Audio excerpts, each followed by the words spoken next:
Assalamualaikum warahmatullahi wabarakatuh. Hari Jumat pergi ke pekan, hendak melihat pohon akasia. Selamat datang kami ucapkan di diskusi Instagram Live Ruanita Indonesia. Halo sahabat-sahabat Ruanita, bagaimana kabarnya? Semoga kapanpun dan dimanapun berada, sahabat-sahabat Ruanita selalu dalam keadaan berbahagia dan sehat selalu. Yes, hari ini kembali lagi bersama saya Rufi dari Ruanita Indonesia, di mana hari ini kita akan membahas satu topik yang sangat menarik nih sahabat-sahabat Ruanita. Di mana seperti yang kita ketahui pada tanggal 10 Oktober lalu diperingati sebagai Hari Kesehatan Mental Sedunia. Nah, ini menjadi reminder nih untuk kita bersama tentunya agar lebih aware lagi terhadap isu-isu kesehatan mental. Yes, hari ini kita akan ngobrolin tentang budaya dan stigma pada orang dengan gangguan kesehatan mental. Hari ini tentunya saya tidak sendiri, kita akan berdiskusi dengan dua narasumber yang sangat luar biasa. Yang pertama ada Kak Hilda Amanda Safir yang merupakan mahasiswa kedokteran yang saat ini sedang studi di Tiongkok, dan juga akan hadir bersama kita nih Kak Putu Rarasati yang merupakan seorang mental health speaker yang saat ini sedang tinggal di Swiss. Yes, langsung aja untuk sahabat-sahabat Ruanita juga tentunya jika mempunyai pertanyaan atau mungkin mau sharing juga nih tentang stigma ataupun isu-isu terkait kesehatan mental, bisa banget ya untuk langsung menuliskan di kolom komentar. Yuk langsung aja kita invite dua narasumber kita yang sangat luar biasa pada hari ini. Yang ini ada Kak Hilda dan juga Kak Rara untuk bergabung bersama ke dalam diskusi.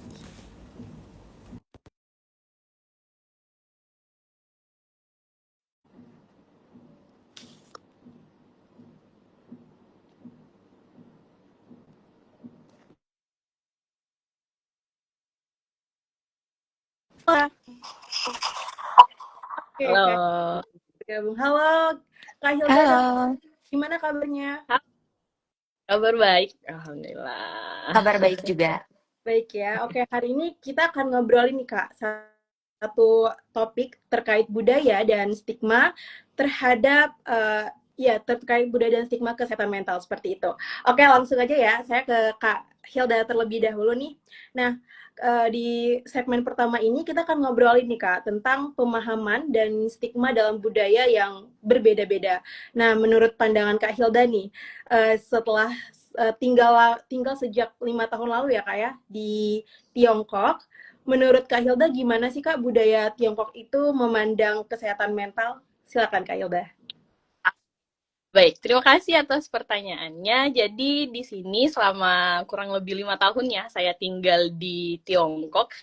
Jadi saya mengamati pandangan terhadap kesehatan mental gitu. Jadi pandangan itu tentang kesehatan mental di Tiongkok itu sangat kompleks dan sedang dalam proses transisi yang sangat cepat gitu. Jadi dulu mungkin generasi yang lebih tua dari generasi Gen Z misalnya menganggap bahwa itulah untuk kita bahas gitu, dan juga masih menganggap bahwa kata orang-orang yang mungkin terkena kesehatan mental itu mereka masih kecilkan ataupun mungkin masih sering diasingkan gitu. Itu mungkin pandangan terkait dengan generasi yang mungkin lebih tua dari kita gitu, atau mungkin orang-orang yang sepengalaman saya dan mungkin yang saya lihat di Tiongkok itu di daerah-daerah terpencil yang memang belum membuka pandangannya atau mungkin memang belum mendapatkan kampanye terkait dengan kesehatan mental itu sangat penting. Namun seiring dengan berkembangnya zaman juga di China, di Tiongkok juga sudah 5 tahun di sini. Saya sudah 5 tahun, kurang lebih 5 tahun. Sebagai Gen Z juga saya melihat bahwa perkembangannya juga sangat pesat. Jadi kita sebagai Gen Z itu melihat, kita juga sudah sering membahas terkait dengan kesehatan mental. Contohnya mungkin depresi, ataupun mungkin burnout, ataupun mungkin homesick nih karena kita mahasiswa internasional yang memang jauh dari rumah ya Kak ya.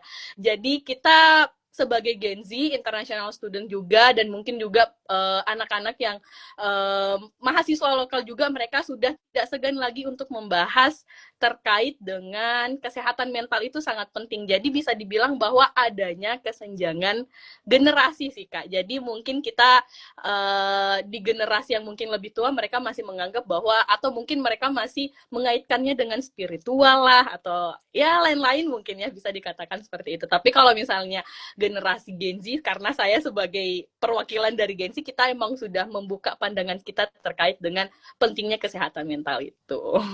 Oke, berarti kalau setiap generasi tadi ya kayak bukan hal yang tabu lagi, khususnya untuk Gen Z buat ngomongin tentang Iya. isu. Nah, tadi menarik nih. Kalau begitu Kak, kalau menurut Kak Hilda nih, kalau di Tiongkok sendiri, apakah ada kesulitan nggak sih Kak untuk mencari bantuan psikologis misalnya? Jadi untuk mencari bantuan psikologis sebenarnya itu tidak sulit sih Kak, karena contohnya di kampus saya sendiri di Anhui Medical, dan juga di kota-kota yang lainnya ataupun mungkin di kampus yang lain, itu mereka sudah menyediakan beberapa layanan gratis untuk teman-teman yang memang punya masalah, yang merasa punya masalah kesehatan mental. Jadi memang sudah bisa datang langsung ke pusat kesehatan mentalnya. Jadi memang mereka menyediakan tempat yang memang berada di dalam lingkungan kampus, ataupun mungkin kita sudah bisa nih. Jadi di Tiongkok juga anak-anak itu, kalau memang mereka merasa bahwa saya sedang tidak baik-baik saja dan memang saya butuh untuk didengarkan, misalnya mereka sudah mereka mempunyai, yang saya lihat di China itu, mereka mempunyai beberapa platform yang khusus untuk membahas terkait dengan kesehatan mental. Kita bisa curhat, jadi kita bisa saling curhat, terus juga sifatnya juga bersifat rahasia, jadi sangat private dan tidak dipublish gitu. Jadi untuk mencari apa ya, maksudnya kita untuk mencari pertolongan ketika kita merasa bahwa sedang tidak baik-baik saja di Tiongkok, itu sudah tidak, maksudnya tidak sulit lagi gitu. Jadi lebih mudah untuk kita bisa menyuarakan, dan juga kita lebih mudah untuk bisa menghilangkan kecemasan kita gitu. Mungkin kita merasa bahwa kita sedang homesick, jauh dari rumah, lagi burnout, ataupun mungkin lagi ada pressure terkait dengan kuliah misalnya. Jadi udah ada fasilitasnya gitu, Kak. Oke, wow, menarik banget ya. Tadi berarti kalau di Tiongkok sendiri, berarti perkembangannya dan juga apa ya, maksudnya masyarakat tuh sudah lebih aware ya Kak ya terhadap isu-isu kesehatan mental. Oke, terima kasih Kak Hilda. Nah, dari Tiongkok kita terbang dulu nih ke Swiss ya, bersama Kak Rara. Nah, menurut Kak Rara nih, sepanjang pengamatan Kak Rara tinggal di Swiss, bagaimana nih Kak sikap masyarakat di sana memandang isu kesehatan mental? Silakan Kak Rara. Oke, makasih banyak pertanyaannya, Kak. Sebenarnya mirip-mirip sih sama yang tadi dijelasin dari Kak Hilda juga gitu ya, bahwa di Swiss juga orangnya sudah sangat terbuka, dan kayaknya aku merasanya pendekatan kesehatan mental di sini tuh sangat berbasis sains sih. Terutama di sekolah, di tempat kerja, itu pembicaraan tentang depresi, burnout, terapi, itu tuh udah jadi kayak bahasan sehari-hari. Bahkan di sini, di beberapa sekolah dan di tempat kerja, itu juga di-encourage memang ketika ada misalnya anak-anak atau ada karyawan yang mereka merasa butuh bantuan psikologis, itu mereka diberikan infonya. Jadi ada hotline krisis kesehatan mental yang bisa mereka hubungi gitu. Jadi memang bahasan kesehatan mental tuh di sini normal banget. Kesehatan mental itu sama kayak kesehatan fisik pada umumnya gitu. Terus juga di sini yang aku rasakan berbeda gitu ya dibanding di Indonesia tuh, lingkungan kerjanya sangat regulatif. Jadi contohnya misalnya kayak aku gitu ya, aku kerja di sini dalam setahun itu kita dapat 5 minggu liburan, dan itu tuh harus diambil, jadi nggak bisa diuangkan gitu. Kadang kan kalau di Indonesia kita ngerasa udahlah nggak usah ngambil cuti gitu ya, cutinya diuangin aja gitu. Kalau di sini tuh memang kita diharuskan kayak dipaksa gitu ya untuk mengambil libur itu gitu supaya kita punya break. Dan karena mungkin kantor-kantor juga menyadari gitu bahwa break ini atau jeda ini memang dibutuhkan oleh anak-anak dan oleh karyawan gitu supaya mereka tidak rentan terkena stres, burnout dan semacamnya gitu. Jadi aku merasa di sini sangat terbuka sih diskusi dan encouragement gitu terkait bantuan kesehatan mental. Wow, berarti tadi ya kayak di Swiss, berarti bahkan sudah menyediakan platformnya juga, dan juga bahkan dari kantor sangat-sangat memperhatikan work-life balance untuk karyawannya. Betul. Nah, kalau menurut Kak Rara lagi nih, sebagai seorang mental health speaker, apa sih Kak yang membedakan nih antara pendekatan terkait isu kesehatan mental antara di Indonesia dan di Swiss? Kayaknya yang paling beda adalah aku sebenarnya belum pernah ya jadi pembicara di sini karena yang pertama di sini tuh negaranya multikultural. Hmm. Multikultural. Swiss itu kita punya 4 bahasa resmi gitu. Jadi em, mereka familiar dengan bahasa Inggris gitu, tapi biasanya tiap-tiap daerah itu ada bahasa lokalnya tersendiri gitu. Makanya yang aku sadari di sini, profesional kesehatan mentalnya pun biasanya multibahasa gitu. Mereka bisa lebih dari satu bahasa karena pasien-pasiennya pun bahasa ibunya berbeda-beda gitu. Jadi itu yang pertama, untuk jadi pembicara atau profesional kesehatan mental di sini tuh trainingnya bukan hanya sekadar teori, tapi juga dari segi bahasa. Itu yang membedakan. Kemudian yang kedua adalah karena di sini masyarakatnya sudah sangat aware gitu tentang kesehatan mental, kemudian juga mereka sudah terbiasa ya membicarakan tentang gangguan kesehatan mental, tentang terapi, sehingga yang aku lihat kalau misalnya waktu itu aku pernah mengantar temanku ke salah satu layanan kesehatan mental yang ada di Zurich tepatnya, Mm-mm. itu bahasan-bahasan kayak brosurnya itu bukan cuma tentang kayak teori dasar kesehatan mental, tapi spesifik terapi-terapi yang mereka sediakan. Yang mana aku rasa kalau di Indonesia gitu ya, ketika aku menjadi speaker atau aku menyuarakan kesehatan mental, cenderung masyarakat kita itu akan lebih mudah ketika diberikan sesuatu yang praktikal, misalnya latihan pernafasan, atau meditasi gitu ya, atau misalnya sleep hygiene, digital hygiene, dan sebagainya. Jadi lebih ke yang praktikal dan low cost gitu. Nah, kalau di sini itu masyarakatnya mereka memang butuh sesuatu yang intervensi berbasis bukti gitu. Jadi kalau kita kasih selebaran, itu mereka itu akan lebih percaya ketika kita kasih langsung informasi tentang CBT misalnya, Cognitive Behavior Therapy. Jadi langsung terapi-terapi spesifik yang memang bisa mereka dapatkan kalau mereka mendaftar ke layanan kesehatan mental di sini. Nah, itu sih menurutku pendekatan yang berbeda ya antara di Indonesia dan di Swiss sendiri. Wow, luar biasa ya. Nah, menarik banget ya tadi ngobrolin tentang masyarakat di Swiss misalnya dan juga masyarakat di Tiongkok yang sudah aware dan juga tidak menganggap isu kesehatan itu sebagai hal yang tabu untuk dibicarakan seperti itu ya. Nah, kita lanjut ke segmen 2 nih Kak. Kita akan ngomongin tentang stigma kesehatan mental di Indonesia karena sebagaimana itu maksudnya mungkin kalau sekarang udah lebih baik, tapi maksudnya masih ada beberapa kelompok masyarakat misalnya memandang bahwa misalnya contohnya kalau ke psikolog dianggapnya mungkin ih dia ada gangguan apa nih, sakit apa gitu kan, kalau di Indonesia seperti itu. Nah, kembali lagi nih ke Kak Hilda. Menurut Kak Hilda nih, bagaimana stigma terhadap kesehatan mental di Indonesia menurut versi Kak Hilda seperti apa? Silakan Kak Hilda. Baik, terima kasih. Jadi menurut saya stigma tentang Indonesia, jadi terkait dengan kesehatan mental yang ada di Indonesia itu mungkin nggak jauh beda dari yang pengamatan saya di Tiongkok gitu. Karena mungkin ada beberapa generasi yang masih menganggap bahwa ketika kita membahas tentang kesehatan itu masih dianggap tabu ya. Tapi kalau dari Gen Z sendiri, ketika kita sudah menyuarakan juga nih, karena teman-teman Gen Z udah pasti punya platform media sosial sendiri, terus juga kita pastinya punya contohnya TikTok, Instagram, dan lain-lain juga sebagai generasi Gen Z, kita sudah semakin terbuka. Jadi kita sudah semakin terbuka membahas terkait dengan kesehatan mental.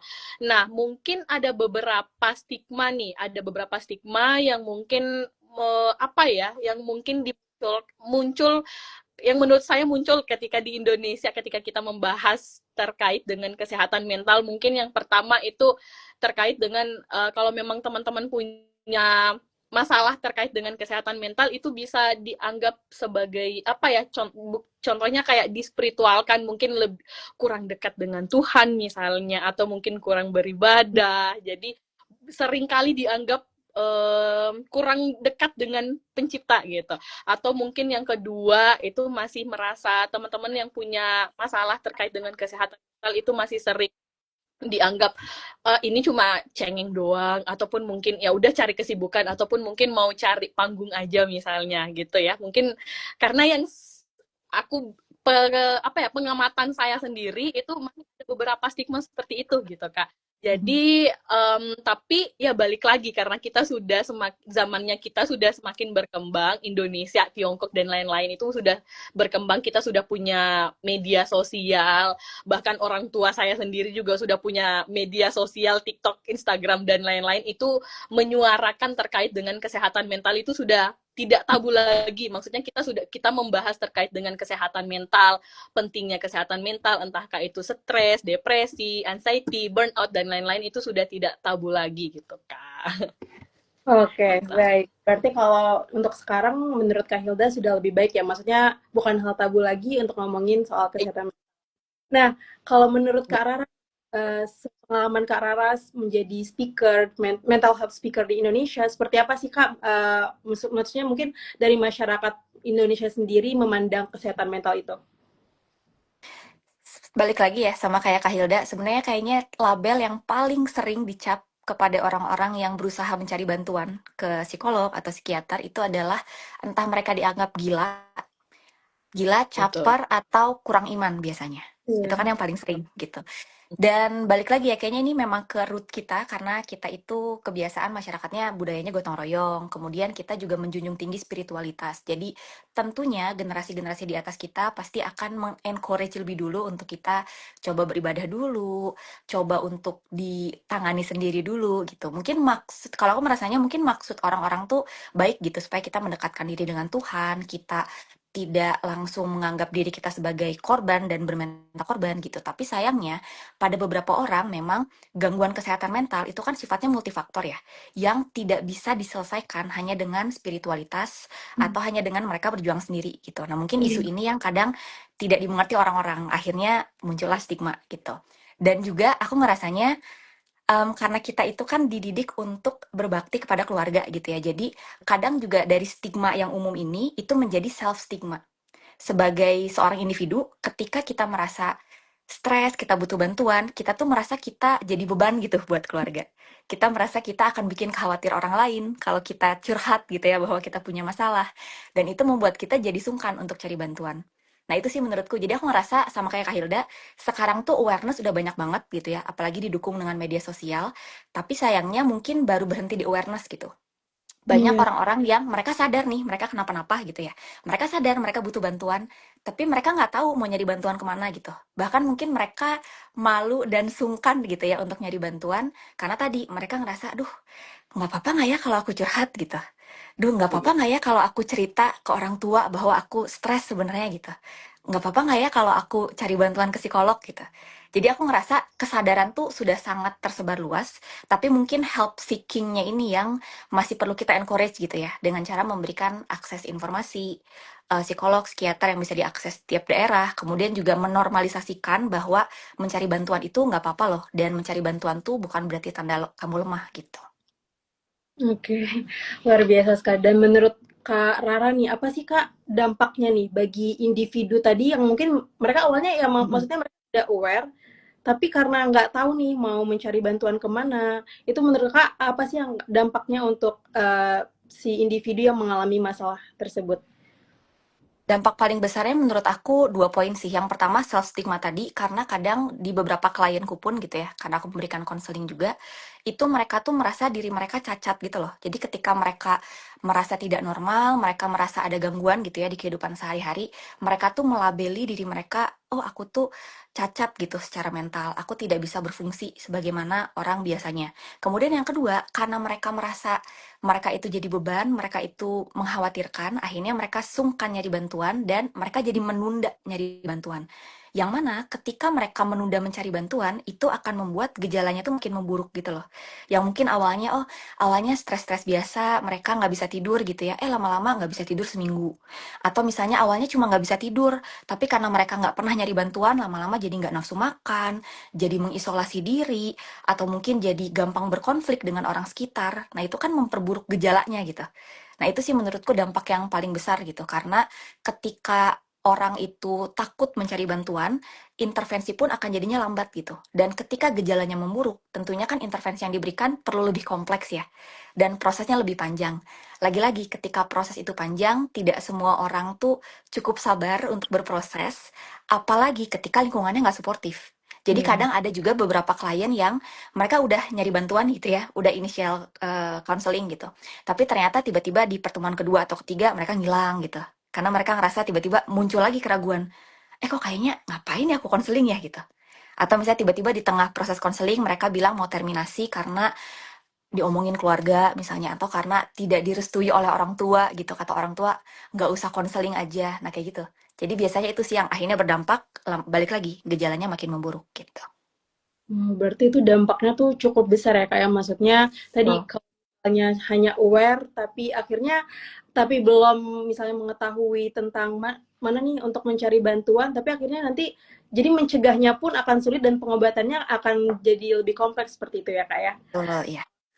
Nah, untuk sahabat-sahabat Turanita nih, sebelum kita lanjut ke segmen berikutnya, untuk sahabat-sahabat Turanita juga mungkin yang ada yang ingin bertanya atau mau sharing juga tentang isu-isu kesehatan mental ataupun stigma-stigma yang mungkin sahabat-sahabat Turanita pernah alami di masyarakat sekitar terkait isu kesehatan mental ini, silakan langsung untuk menuliskan di kolom komentar.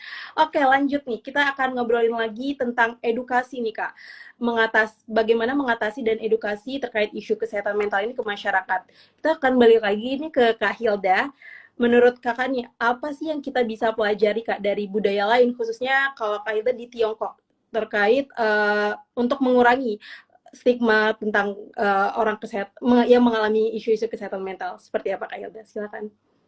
Oke, baik. Jadi, bagaimana caranya kita bisa mengurangi stigma, misalnya yang bisa kita pelajari, yang saya lihat dari Tiongkok sendiri, itu yang pertama mungkin gimana.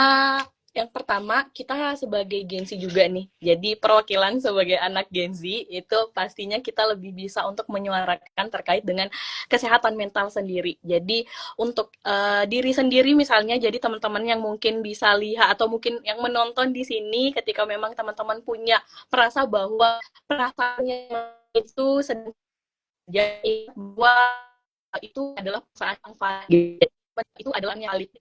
Jangan sungkan untuk berbicara ke orang lain, ataupun mungkin ngobrol ke teman yang memang bisa dipercaya, ataupun mungkin kita bisa datang ke pusat layanan yang telah disediakan. Misalnya kan di kampus ya, di universitas saya, di Anhui Medical University, itu mereka sudah menyediakan pusat layanan kesehatan mental, dan secara gratis, dan juga sifatnya private gitu, jadi dirahasiakan, jadi teman-teman bisa datang ke sana. Jadi mungkin kita bisa lihat, kita bisa membuka pandangan kita bahwa sekarang terkait dengan kesehatan mental itu sudah tidak tabu lagi untuk kita bahas.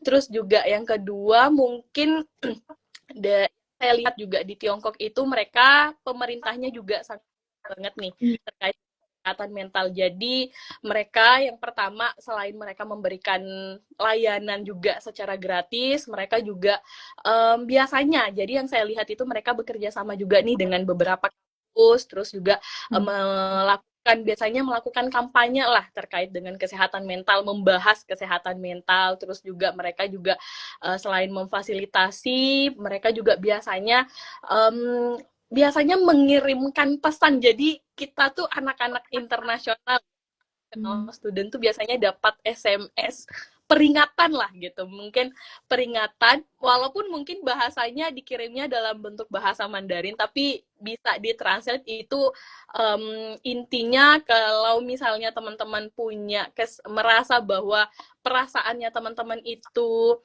sedang tidak baik-baik saja misalnya, itu bisa langsung datang ke pusat layanan yang telah disediakan oleh pemerintah yang telah bekerja sama dengan kampus. Itu sih yang bisa saya katakan sepengamatan saya sebagai mahasiswa internasional yang sudah 5 tahun di Tiongkok gitu. Jadi yang bisa terhadap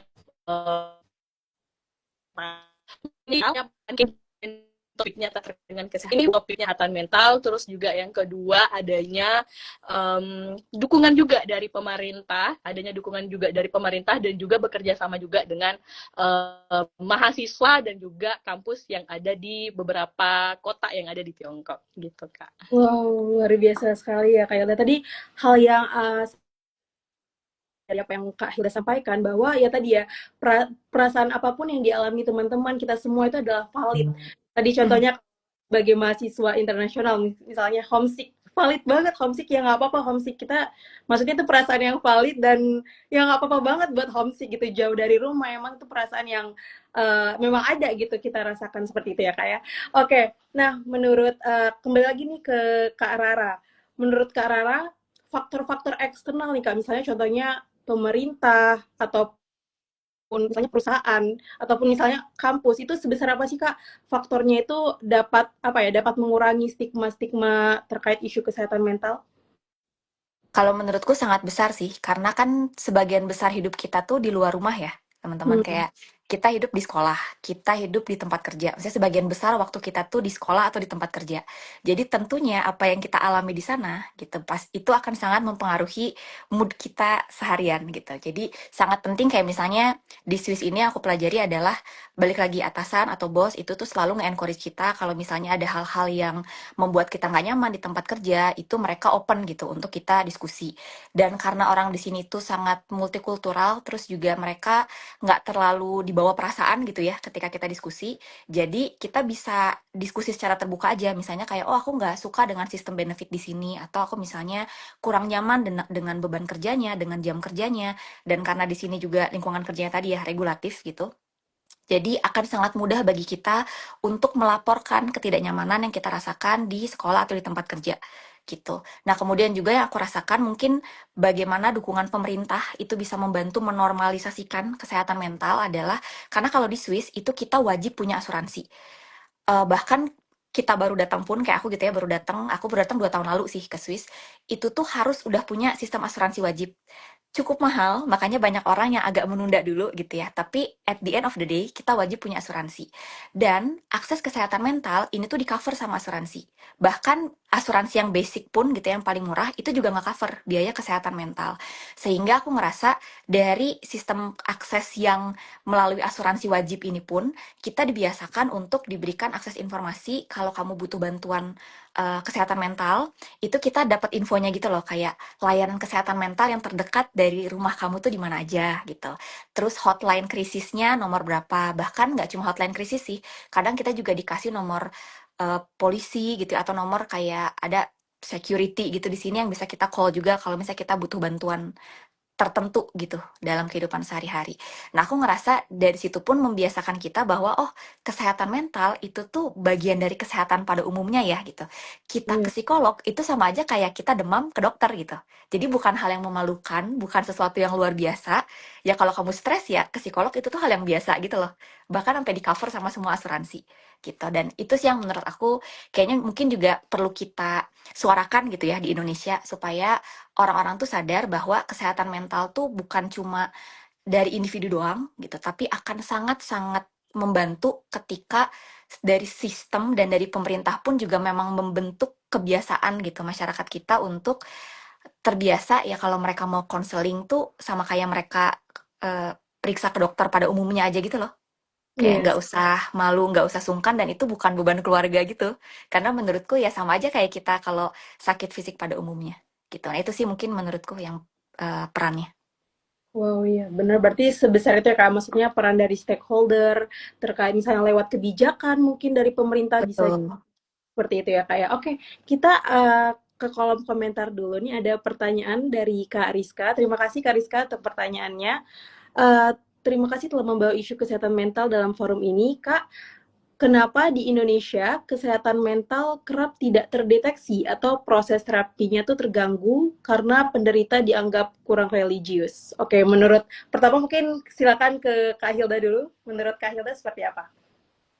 Oke, jadi mungkin ini seperti yang tadi kita bahas terkait dengan stigma nih. Ada beberapa stigma yang ada di Indonesia terkait dengan kesehatan mental. Itu mungkin yang pertama ada yang dispiritualkan lah. Mungkin mereka Hmm. masih anak yang merasa bahwa mereka tidak baik-baik saja, terus juga masih dianggap, jadi stigmanya itu dia sebagai anak-anak yang merasa bahwa punya punya masalah kesehatan mental, itu mereka masih dianggap wah ini kurang dekat dengan Tuhan misalnya, ataupun mungkin tidak rajin beribadah, ataupun mungkin ya masih jauh dari Tuhan gitu, ataupun mungkin yang kedua sering dianggap remeh, sering diasingkan dan lain-lain. Itu menurut saya pribadi itu masih ada beberapa stigma terkait dengan hal itu, dan memang solusinya yang dari saya itu memang kita wajib untuk yang pertama itu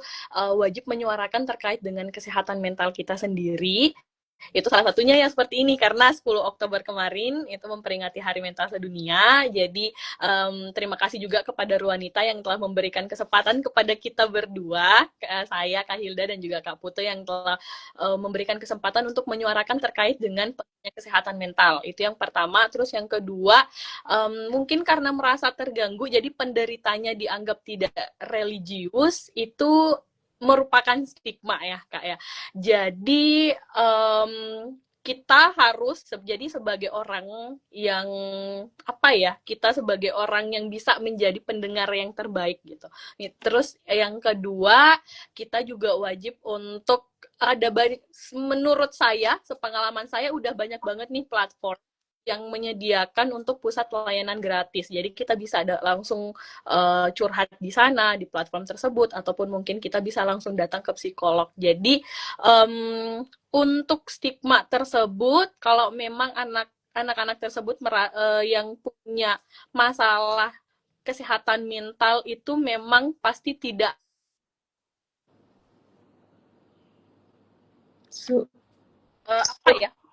masuk gak suaranya Kak? Suaranya oke, udah sekarang udah.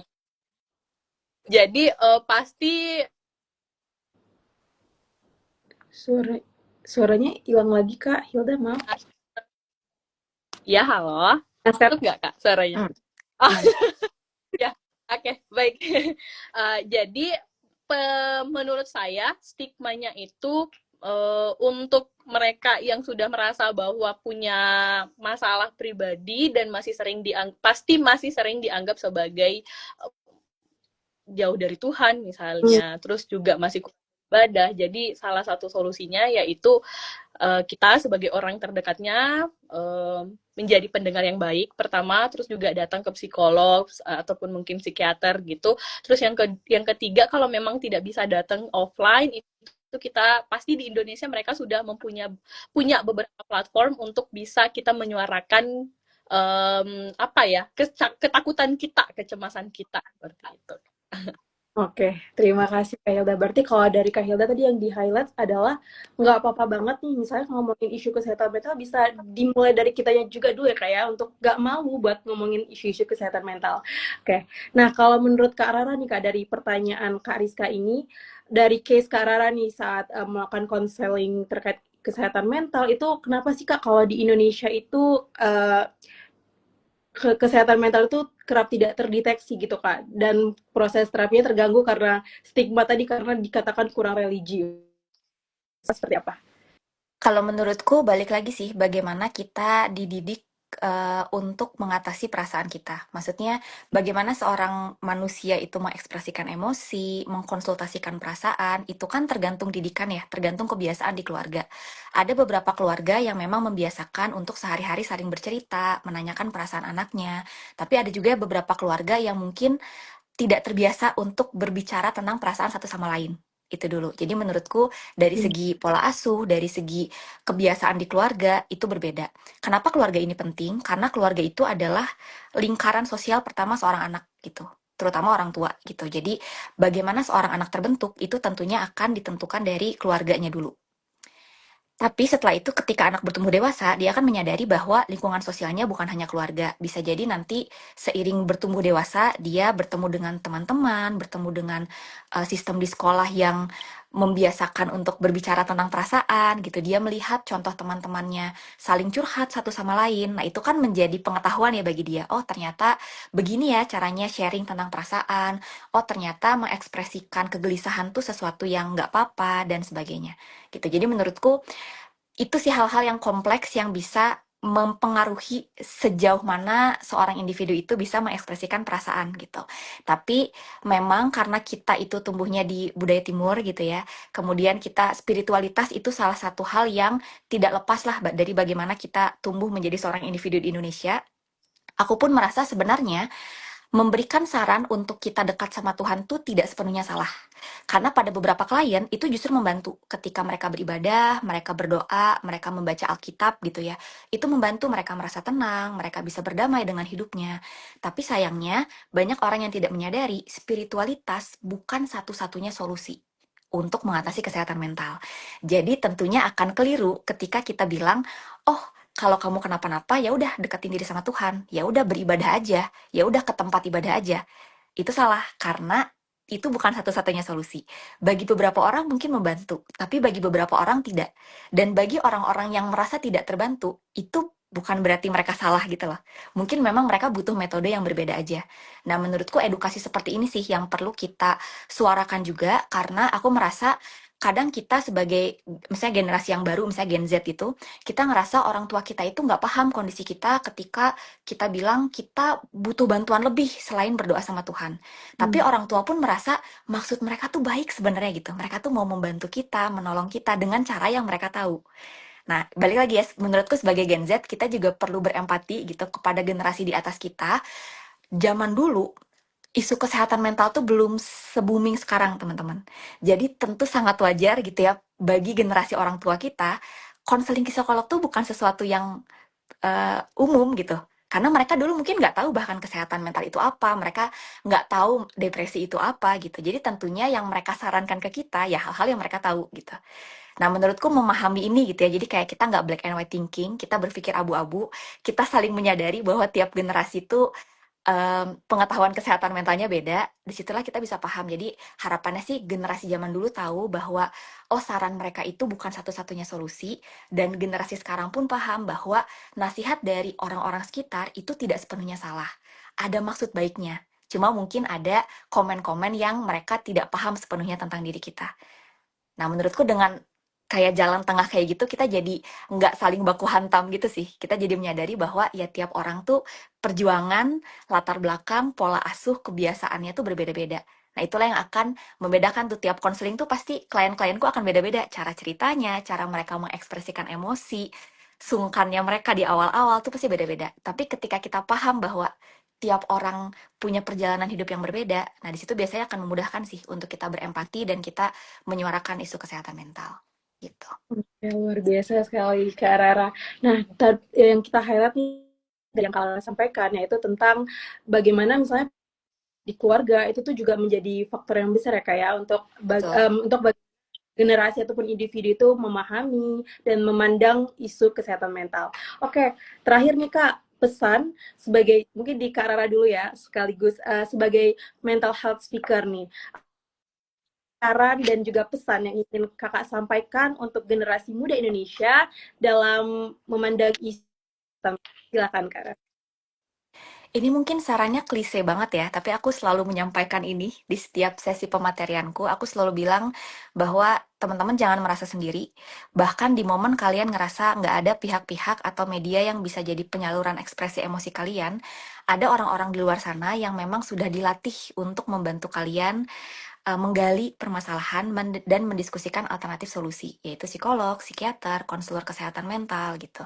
Yang mana mereka ini memang termasuk aku ya, sudah dilatih gitu untuk tidak menjudge, untuk bisa membantu kalian melihat permasalahan secara objektif, berempati, dan sebagainya. Jadi nggak usah khawatir, karena dari situlah kita mulai belajar untuk menormalisasikan kesehatan mental itu sendiri gitu. Dan menurutku juga balik lagi sih, kita nggak hanya menyuarakan doang gitu ya di medsos, tapi kita mulai aja dari diri kita, karena aku merasanya ketika kita mulai bergerak, itu juga bisa menjadi contoh bagi orang-orang di sekitar. Misalnya ketika teman-teman mulai terbuka untuk konseling, kalian belajar untuk mengekspresikan perasaan secara sehat, mungkin kalian nggak sadar bahwa itu tuh menjadi contoh bagi teman-teman di sekitar. Teman kalian jadi ter-encourage untuk juga sharing tentang perasaannya, karena merasa kita saling terbuka. Teman kalian merasa, oh aman nih kayaknya dia aja bisa cerita, berarti aku juga bisa cerita gitu. Jadi aku selalu men-encourage orang-orang untuk mulai aja dari diri sendiri, dan ketika kita percaya bahwa kita melakukan kebaikan, kebaikan itu pasti akan kayak jadi snowball effect gitu loh. Pasti orang-orang juga akan merasakan dampak kebaikan itu, dan mereka akan berubah dengan sendirinya. Itu sih. Oke, luar biasa sekali. Terima kasih Kak Rara untuk pesannya. Nah, untuk Kak Hilda nih, bagaimana nih Kak pesan yang ingin Kakak sampaikan sebagai mahasiswa kedokteran yang mungkin ya saat ini jauh dari Indonesia dan merasakan homesick sebagai student, international student. Nah, menurut kakak apa sih saran yang ingin kakak sampaikan dan juga pesan nih untuk generasi-generasi Indonesia dalam memandang isu kesehatan mental? Silakan Kak Hilda. Oke, baik. Jadi pesan saya sebagai mahasiswa kedokteran di Tiongkok itu untuk diri sendiri. Jadi yang pertama untuk diri sendiri, bahwa kalau memang teman-teman merasa bahwa punya perasaan yang sedang tidak baik-baik saja, entahkah itu misalnya jauh dari rumah, homesick, atau mungkin depresi, burnout, atau stres, itu mungkin teman-teman jangan menganggap bahwa itu adalah perasaan sepele. Jadi coba teman-teman coba cerita ke teman-teman, ke orang yang memang dipercaya misalnya, ataupun mungkin kalau memang tidak punya teman yang memang bisa dipercaya, ataupun mungkin tidak punya saluran cerita ke orang, maksudnya ke teman, itu teman-teman bisa nih cari platform ataupun mungkin website yang memang membuka layanan kesehatan mental. Jadi ada banyak banget di Indonesia, pasti banyak banget. Contohnya juga di Ruanita nih, teman-teman Ruanita pasti selalu terbuka terkait dengan isu-isu tentang kesehatan mental. Terus juga untuk orang lain. Jadi untuk orang lain teman-teman pasti kita sebagai pendengar yang baik ya. Kita sebagai pendengar yang baik, jadi kita coba untuk menjadi pendengar yang baik dan jangan sebagai hakim. Jadi coba untuk dengar. Jadi ketika ada teman yang mencoba untuk cerita, mencoba untuk mempercayai bahwa kita bisa menjadi pendengar yang baik, dan memang jadilah pendengar yang baik. Terus juga jangan jadi hakim. Jadi hentikan budaya untuk menghakimi dan juga meremehkan, karena sejujurnya dan sejatinya memang perasaan orang itu kita tidak bisa menganggap perasaan seseorang itu adalah perasaan yang sepele gitu. Jadi kalau memang tidak bisa memberikan solusi atau saran, cobalah menjadi pendengar yang baik untuk teman-teman yang sedang merasa bahwa dirinya sedang tidak baik-baik saja. Dan yang terakhir, untuk sisi positif yang kita bisa, maksudnya yang bisa kita petik atau mungkin kita bisa ambil dari hari ini, itu adalah mencoba untuk membuka kesempatan dan juga mencoba untuk membuka pandangan kita terkait dengan pembahasan kesehatan mental. Jadi kesehatan mental itu sudah sangat penting untuk kita bahas hari ini, karena sangat berpengaruh untuk diri kita, untuk ke lingkungan kita, untuk masa depan kita. Jadi coba untuk kita buka lagi pandangan kita untuk membahas topik-topik terkait dengan atau yang relevan dengan kesehatan mental. Mungkin itu Kak dari saya. Oke, luar biasa sekali. Terima kasih Kak Hilda dan juga Kak Rara. Tadi beberapa hal yang kita bisa highlight nih ya, sobat-sobat Ronita, bahwa perasaan yang kita alami itu valid, dan jangan meremehkan tadi ya kayak jangan meremehkan perasaan kita, dan jangan sampai kita menjadi orang yang menghakimi juga nih, misalnya dari orang-orang terdekat kita yang mengalami isu kesehatan mental. Nah, dari Kak Rizka juga menyampaikan tadi terima kasih untuk jawabannya untuk Kak Hilda dan juga Kak Rara. Jadi antara religius dan spiritual memang konsep yang berbeda, dan terima kasih perspektifnya sangat menambah wawasan. Terima kasih Ruanita dan dua pembicara hebat pada hari ini. Yes, dari diskusi ini kita akhirnya melihat nih, Mbak Ronita sharing bagaimana mungkin ya budaya tentang isu kesehatan mental di Swiss dan juga di Tiongkok. Kita sama-sama belajar dari diskusi yang sangat insightful dari dua kakak-kakak hebat dan luar biasa ini, tentang bagaimana budaya tadi itu sangat mempengaruhi stigma kesehatan mental. Namun juga tentunya akhirnya kita juga bisa belajar bagaimana negara-negara lain, contohnya di Swiss khususnya dan juga di Tiongkok, dalam memandang isu kesehatan mental. Nah, untuk sahabat-sahabat Ruanita, jangan lupa untuk selalu mengikuti update-update dari Ruanita Indonesia, dan juga nih tadi Kak Hilda mention, di Ruanita kita juga ada konseling untuk sahabat-sahabat Ruanita yang mungkin ya yang jauh dari keluarga, jauh dari Indonesia, bisa banget untuk mengikuti update jadwal konseling dari Ruanita Indonesia. Dan sebelum menutup diskusi pada hari ini, terima kasih sekali kami sampaikan untuk Kak Hilda dan juga Kak Rara, dan tentunya untuk sahabat-sahabat Ruanita yang sudah bergabung dan berpartisipasi dalam diskusi hari ini. Sebelum menutup diskusi pada hari ini, saya ingin menutup dengan satu buah pantun. Hari Sabtu ke Kota Tua, pergi wisata bersama-sama. kesehatan mental milik kita semua. Yuk saling jaga dan stop stigma. Oke, terima kasih Kak Rara dan juga sobat-sobat wanita. Sampai ketemu lagi, salam sehat dan sampai jumpa. Happy weekend. Terima kasih.